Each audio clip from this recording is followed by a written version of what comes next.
ಏನ್ ಹೇಳೋದು ಅವರ ಬಗ್ಗೆ ನಾವು ಹೇಳೋದಕ್ಕೆ ನನಗೆ ಶಬ್ದಗಳಿವೆ. ನಟನೆ ಅಂದ್ರೆ ಏನು ಅವ್ರನ್ನ ನೋಡಿ ನಾವು ತಿಳ್ಕೋಬೇಕು.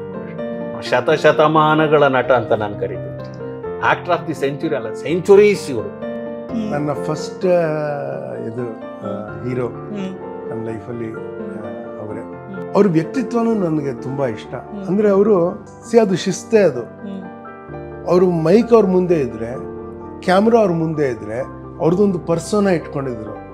ರಾಜ್ಕುಮಾರ್ನ ಪರ್ಸೋನ ಒಂದು ಇಟ್ಕೊಂಡು ಅದನ್ನ ಬಿಡ್ತಾ ಇರಲಿಲ್ಲ. ಇವತ್ತು ನಾನು ಏನೇ ಇರಲಿ, ನನಗೆ ಏನೇ ಪ್ರೀತಿ ಸಿಗ್ತಾ ಇರಲಿ, ಏನೇ ಸಿನಿಮಾ ಮಾಡ್ತಿರ್ಲಿ, ಅದೆಲ್ಲ ಬಂದು ನನ್ನ ತಾತನಿಂದ ಮತ್ತೆ ಅವರ ಶ್ರಮದಿಂದ.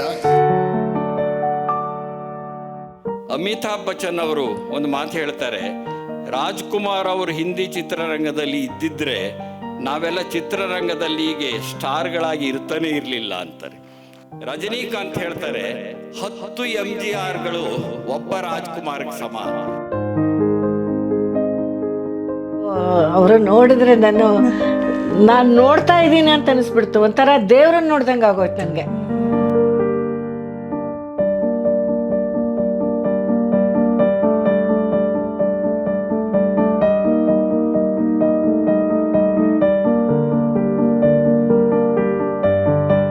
ನೋಡೋದು, ಅವ್ರ ಹಾಡನ್ನ ಕೇಳೋದು ಅಲ್ಲ, ಅವ್ರ ಜೊತೆ ಇರೋದೇ ಅದೇ ಒಂದು ದೊಡ್ಡ ಸೌಭಾಗ್ಯ ಅಂತ.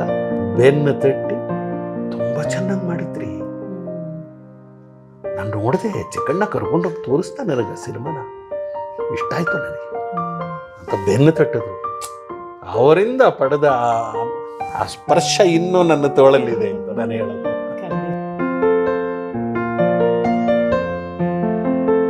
ಕನ್ನಡ ಚಿತ್ರರಂಗದಲ್ಲಿ ಈಗ ಇಬ್ಬಿಬ್ಬರಿಲ್ಲಿವೆ ಇಲ್ಲ, ಏಕೈಕ ವ್ಯಕ್ತಿ ರಾಜ್ಕುಮಾರ್ ಮಾತ್ರ ಇರೋದು.